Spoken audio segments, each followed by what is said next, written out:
Gene Powell Pasture Mowing, 352-629-2440. A few of our tractor services include bush hogging, disking, and rototilling. We also have zero-turn mowers for the smaller paddocks, aisleways, fence rows, and lawn care. Fence row spraying is also available for weed control. We are family-owned and operated, licensed and insured, and farm-ready. Powell Gene, Gene, at yahoo.com, 352-629-2440. Gene Powell Pasture Mowing, 352-629-2440. Gene is a proud United States veteran.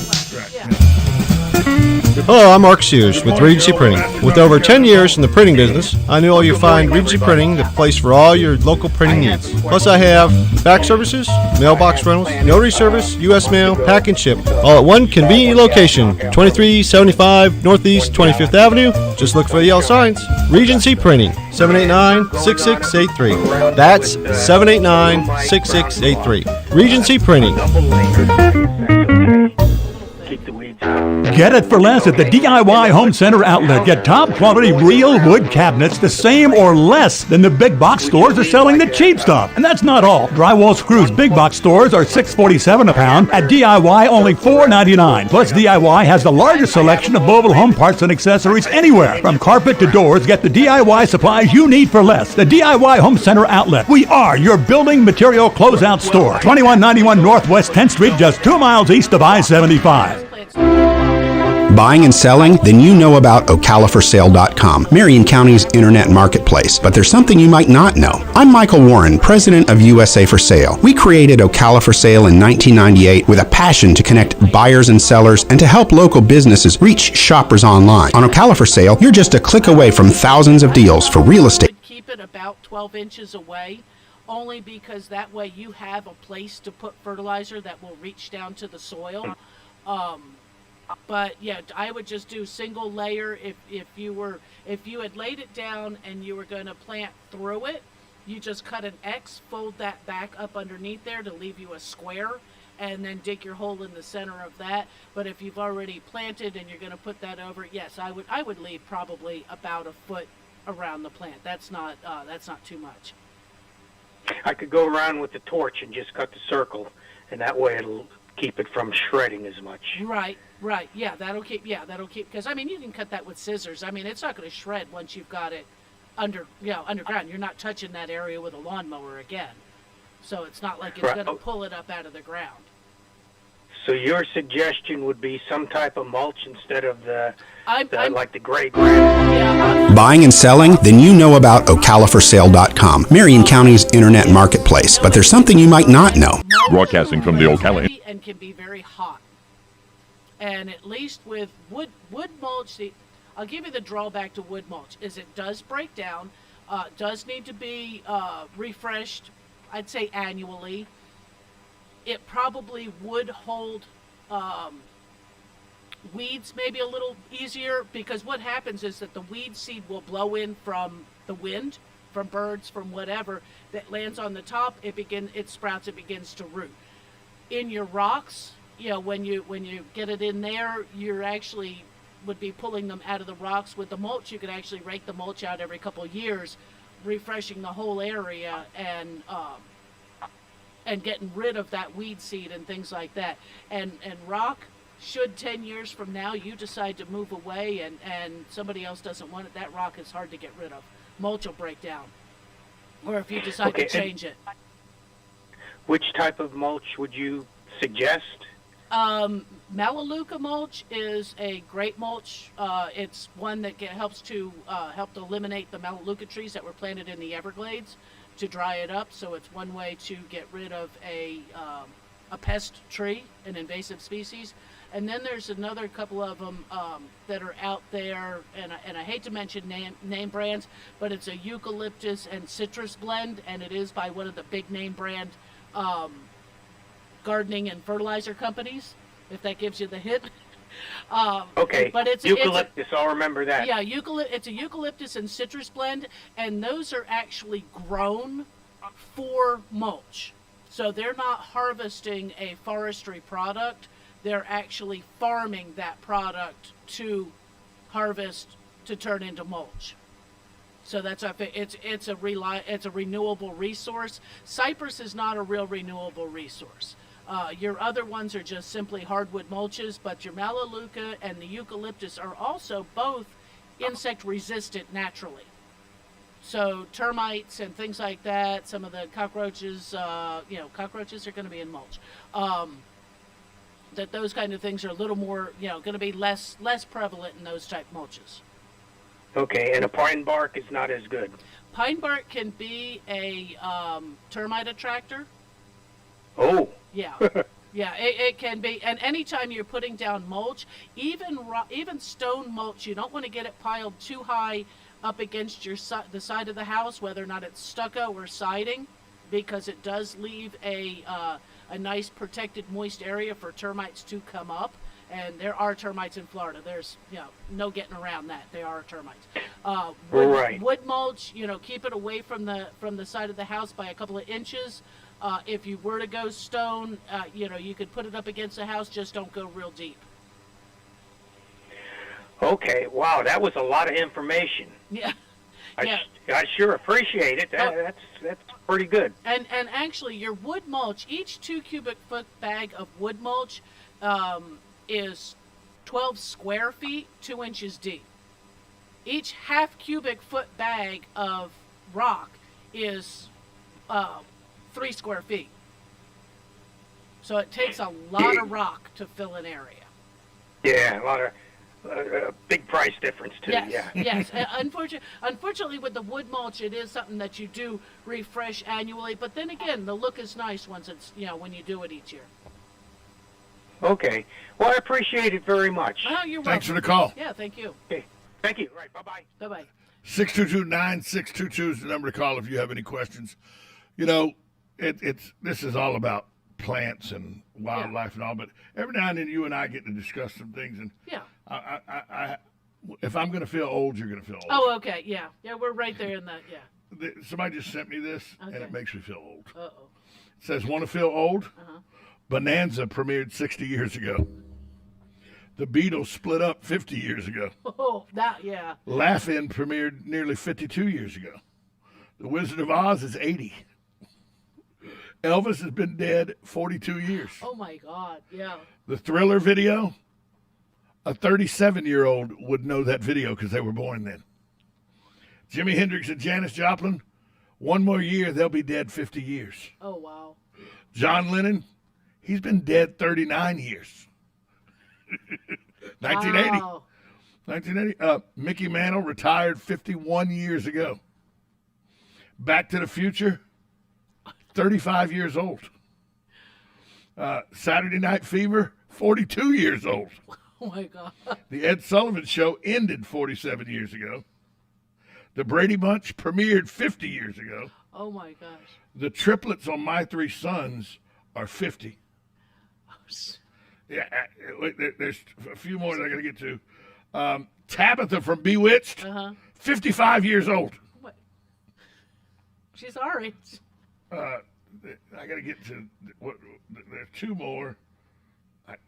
You can't see it because the Yeah, the writing they put at the bottom. Well, I took the picture. Oh, it's a trip down memory lane for the person that took it. And there's two more that really make you feel old, but I can't. But it's funny because you said Tabitha is 50. Tabitha is 50 years old. The Corvette, here it is. The Corvette turned 66 this year, and the Mustang turned 55. Wow. But Tabitha is 55 years old. Because I'm trying to think of, Bewitched, and what age was I watching it? Because she was little, and she's like, you watched it probably 71, 72. Yeah, so I would have been about 6 or 7 years old. Yeah, because so Tabitha's 55 this year. Yeah. I know somebody else is 55 this year. Well, I got you beat by one as of the 2nd of July. I got the double. 2nd of July, you turned 5, 6, 11. Yep. I turned 10 on the 27th. There you go. The double nickel, and that's an important. To me, the double nickel.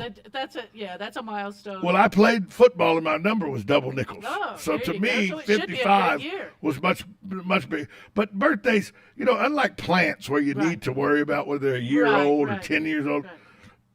Birthdays, That's just milestone person. The toughest one for me was 30, But it had nothing to do with me turning 30. It had to do with the Olympic Park got bombed that night of my birthday. Yeah. My birthday's July 27th. Some of those, yeah. And on July 27th, the Olympic Park got bombed. Right. And I'm from, I was in Atlanta at the Olympics. Yeah.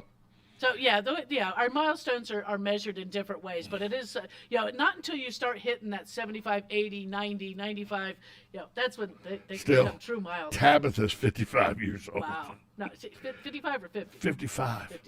And Elvis has been dead 42 years. Wow. I mean, that was a big deal for my mom was a mess, a wreck. And Elvis has his connections here into Ocala as well. Follow That Dream, yeah. Denellen, it was filmed. Denellen and all the way into Yankeetown. Was it filmed in Yankeetown as well? Yeah. So, between John Travolta and Saturday Night Fever might not have had it. We're bringing, we talk about age and everything, and it's something that you really don't think about. And it's shrubs. Because like I said, I've had to pull some shrubs out of the ground that were just barren and everything. They had to come out of the ground. Declining, yeah. Are there average age for shrubs, or can azaleas stay forever? I mean, not forever, obviously. That. But like red tips one, and stuff like that. Plants and trees and things like that do have a lifespan. Well, if you think about it as basic as annuals, they generally do everything in one year cycle. But then like a live oak can be 300, 400, 500 years old. Right. And the giant sequoias and things like that. Or thousands of years old. But you notice those are very large plants. Right. Things like shrubs, things that we bring into our landscapes, their lifespans are much shorter because of what we do around them. They're up near the foundation of a home. Where rainwater. They're separated by maybe your sidewalk and the foundation. And the foundation of the house. And if they, in new construction, that actually changes the soil pH that you have to watch for. We drive in areas, or we decide to build a deck over a root system. So we have an influence on the lifespan of things. And pruning. In nature, nobody gets up in the top of those palm trees and cuts the fronds out. Nobody. We do that for aesthetics. It's not beneficial to the plant. Once a frond gets so bad that it falls off the tree, the tree takes care of itself. The tree was done with it, and it got heavy enough that it could slough off on its own. We start pruning on things like that, and even the what is this? That's a ligustrum hedge outside here. Those get to be large. They can be big hedges. They can be privacy fence hedges. They can be trees. They can be shaped up into trees. We go and we keep them cut off, and we throw rock mulch on top of them. We spray Roundup near them. We throw fertilizers at them. In the woods, we run the edger next to them, which them. Cuts root systems. We have them planted where the rain comes off the roof and splashes right in front of them, or maybe even in the middle of them if we didn't do that right. And so, we have an influence on them, but every plant does have a lifespan, just like we have a lifespan. We don't, it's larger the plant, usually the longer lived, but there are some really fast growing plants that when they grow fast like that, their lifespan is very short. Yeah, bamboo's lifespan is very short. People think bamboo lasts forever, but it replaces itself. It regenerates itself. Same thing with banana trees. They regenerate themselves from the root system. What are the biggest plant that regenerates itself that's the biggest pain in the neck to me? What's the actual name of the elephant ear?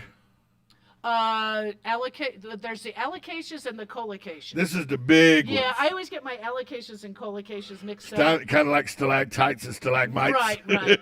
The one is more the flat leafed, and I could probably look it up here. And the one it's the way the leaf is on its stem. Right. Is how you tell them apart. But I give you a prime example. I play golf at Ocala Golf Club, Muni. Right. And the stream and creek that run and feed the pond between 4 and 5. When we had the hard freeze, killed them all back. Oh, they were all gone. They were yellow, and then they were gone. Brown and mush, and Now they're 6 foot high. Yes. The elephant ears are back, 6 foot high. And see, what's underground is a giant bulb. So it just regenerates. And it's in the bottom of that creek bed. Yeah, and they love water. Oh. And in swamp and creek and that, it can be considered invasive. I don't know if it's on the invasive list, but I know a lot of people say, because once you have them, you always have them. Right. I've got them coming up in my yard too, but I'd rather have them than the ferns. Right. Yeah, I'm just not a fan of the. Look, you're almost on top of the fern capital of the world. Yeah, I know. De Leon Springs. De Leon Springs, fern capital of the world. And going out 40. That's. But I've always wondered about the and I don't know, elephant ears is what everybody's always called them. Right. But they don't seem to. They're like mosquitoes. They never go away. No, they don't. They will. No matter how much you cut them back or let them freeze. Because that bulb holds so much energy. You look at the size of those leaves. When my daughter was small, we had some of those huge elephant ears, and it'd be like a light rain, and she'd ask, could we cut her one off, and she would carry it like an umbrella. Yeah, it was fairy umbrellas. That's what they are, and I mean, you can use it as an umbrella, no problem. Those and cattails, I never understood. Cattails, because you get a swamp area with cattails, and they seem to always be there too. Well, and they reproduce. All that fuzzy, that cattail, that's all seed. So when you break it up and pound it as a kid, Right. Of course, we used to take and pick them. And took them back and you stuck them in kerosene. And used them as a torch. To help keep the mosquitoes away. But let's see, where did we go? I'm trying to find the elephant ears. Elephant ear.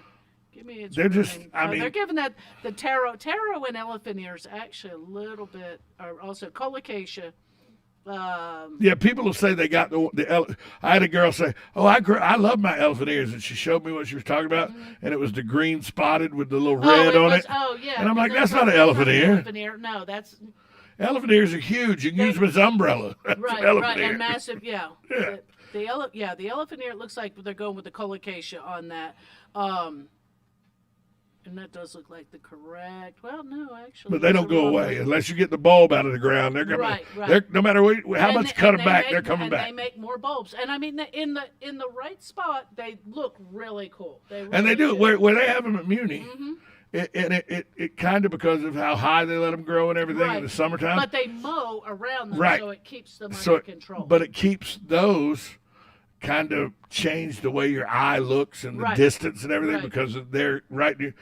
During the winter, it takes a whole different look than it does in the summer simply because of how. I mean, they're from the creek bed to where they're probably the top of them, 6 feet, 7 feet, easy. And the leaf itself is 3 to 4 it's feet. It's like a boogie board. Yeah, it's like the size. Board. It's like the size of a boogie board. Yep. So and they are invasive. They I don't think they're classified. I'd have to look that up as invasive, but they can be because they do multiply. They do multiply.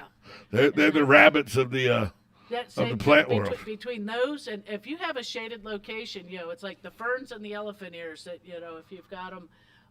I'm amazed. I was at not Palm Harbor, Safety Harbor, about a year ago, and they have a live oak tree there that they say is the oldest tree in the state. Oh yeah, it's like 400 something, 500 years old, and I mean it's got limbs that are hang so low that they actually have props holding them up so that it doesn't break, and it's big historical marker there and everything. And on all the low big branches, you can walk on them, but you're walking in fields of fern. Yeah, and because the ferns have taken root. Resurrection fern usually, which in our dry season you'll see that resurrection fern and it's all brown. Right. First rain, it's green again. Right. And that's. And I thought it was fungus, and the guy goes, "No, those are ferns." Resurrection fern. Growing on. Yeah, and it's a symbiotic, just the dirt that collects on within the bark. I mean, you'll find resurrection fern growing on the roofs of houses. Homes, yeah, because there's a little bit of dirt catches on there, and so. Is it because of the pine tar and stuff inside a pine tree that very little attaches itself to pine trees? Probably. Because you don't see a whole lot of things attaching to pine. Right. You don't pine see beetles, moss, but other than that, you don't see moss, none of that. Yeah, probably. Is it the pine tar, probably? Yeah, it's just not. not a good habitat for things yet, except for, like you say, the pine beetles. I remember when I was a and little lightning. I remember when I was a little kid in South Georgia. Because South Georgia, North Florida, the pine trees. I remember we'd see train tracks, train carts full of the fat lighter going to make dynamite. Yeah. Oh yeah, that's what they use, that fat lighter in dynamite creation. There ain't nothing better than fat lighter. You want to start a fire without working hard? I have a nice piece at the house too, but my burn pit was just a little too wet still the other day. Yeah, you want a nice piece of just easy fire starting wood. Find an old fence post. Find an old fence post, and that's what they were. The part that's under, what they were made out of. Don't get the creatine ones though, folks. No. The ones that are soaked in the creatine and the creosote. Don't get that, because that'll just kill you. You breathe that in, and it's not good for you. It's not good for you. 622-9622. Got about 2 minutes to go if you want to get a question in with Carol Ann Baldwin. Carol Ann, it's July, middle of July. Yes, it is. It's getting to be, August is right around the corner. It is. Yep. And August is when we need to start thinking about putting stuff in the ground. We're going to put things back in the ground, right. I mean, tomatoes, I still have a couple of tomatoes that are trying to ripen.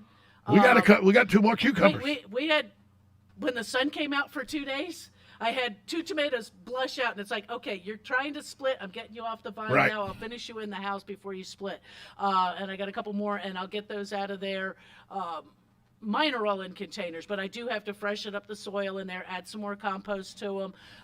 This is the time that if you haven't done a solarization, if you had a nematode issue or a big weed issue, go ahead and take care of that stuff now. And solarization is, again, prepare the bed, get it ready, put your compost in, put your manure in, put your fertilizer in. And the plastic visqueen. And the visqueen on top of it to where it's touching the soil.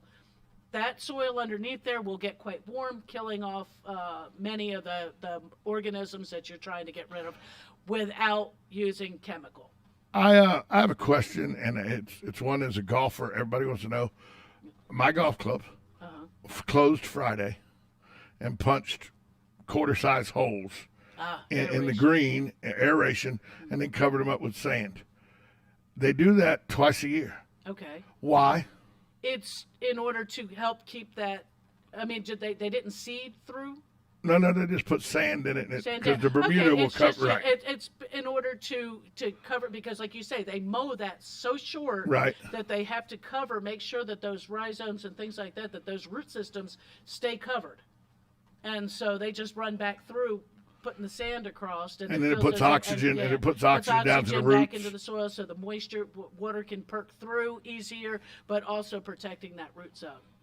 They always tell me it's needed, and it always seems to happen right when my golf game's getting in good shape again. And then the greens are bumpy for the next 3 weeks. Caroline, where can people find you? They can find the In the Garden Facebook group page, and also find me. I'm back at work now from vacation down there at Lowe's and Lady Lake. If they request Facebook, you make it is a request. They have you got to request. To join. Right. Yep. But then you get your reminder of the show every Tuesday. Every Tuesday, get your reminder of the show. And you can post pictures and questions. About tomatoes with cracks in them, if you want to. Your peppers with a little rotting spot on the bottom. By the way, Dr. Cardinale says thank you for the cracks in his tomato. There you go. Good. Made sense to him. There you go. Coming up next, Matt Gibbs, Sunrise Auto Repair with Personal Care. Talk to him next on WOCA, The Source. Broadcasting from the Ocala International Airport, this is WOCA AM, W242CA FM, Ocala, 1370 AM, 96.3 FM, The Source. Tips for edible gardens in small spaces. That's USA coming up Radio on News. This Land of Ours. Running away from their responsibilities, Texas Democrats fled the state to Washington, D.C. Jim Burke reports. Texas Democrats are leaving town and skipping their responsibilities to prevent a vote on a Republican-backed elections bill. Party officials tweeted the lawmakers are risking arrest by leaving the state to keep the Texas House from having a quorum. Former New Jersey Governor Chris Christie says there's a lot of bluster regarding this Texas voting law. The rhetoric here outstrips what's actually being done. Let's look at the Texas bill. The existential threat to voting is by saying we can't have 24-hour voting or drive-through voting. That's an existential threat. when in addition you're adding more days of early voting, you're adding more drop boxes. That's all in the Texas law. That audio courtesy of ABC News, many of those Texas House Democrats visiting Washington, D.C. USA Radio News. Hi, this is Wayne Allen Root from my great friends at Freedom Fest. Have you ever been to Mount Rushmore in South Dakota? Well, here's your opportunity. This July 21st through 24th, thousands of liberty lovers are headed to South Dakota for the greatest libertarian show on earth, Freedom Fest. This time held at the Rushmore Civic Center in Rapid City, South Dakota, with a record-setting crowd. Here's your chance to make new friends and meet the country's top political and business leaders, authors, and filmmakers in the land of the free and the home of the brave. Some of the star speakers this year: South Dakota Governor Kristi Noem, Dr. Drew, Larry Elder, U.S. Senator Mike Lee, U.S. Senator Cynthia Lummis, the CEO of Whole Foods, John Mackey, Steve Moore, John Funn, Grover Norquist, Tom Woods, and the infamous pandemic mock trial. Go to freedomfest.com. Use promo code WAR50 to get $50 off the registration fee. That's freedomfest.com with promo code WAR50. Fly there, drive there, bike there, RV there, be there. Freedom Fest in South Dakota. Get your tickets now at freedomfest.com. Tips for edible gardens in small spaces. That's coming up on This Land of Ours. Living in Florida, we have so much to celebrate. Awesome weather, top-notch universities and sports teams, a rich blend of cultures, and so much more. From fresh market tomatoes to watermelons, from snap beans to tangerines, Florida farmers grow an abundance of safe and affordable products that are prized around the world. So look for the Fresh from Florida label when you shop. Wholesome, delicious, nutritious. Fresh from Florida. Fresh to you. Peanut producers, fine-tune your farming operation with information gained at the 22nd Annual Southern Peanut Growers Conference, set for July 15th through 17th at Edgewater Beach Resort in Panama City Beach, Florida. The 3-day event provides farmers with valuable information about peanut production, legislative issues, marketing, and promotions. The conference is presented by the Southern Peanut Farmers Federation. Visit southernpeanutfarmers.org for more information. Gardening in small spaces doesn't have to be a struggle. Maximize your minimal gardening space by strategically pairing fruits, vegetables, and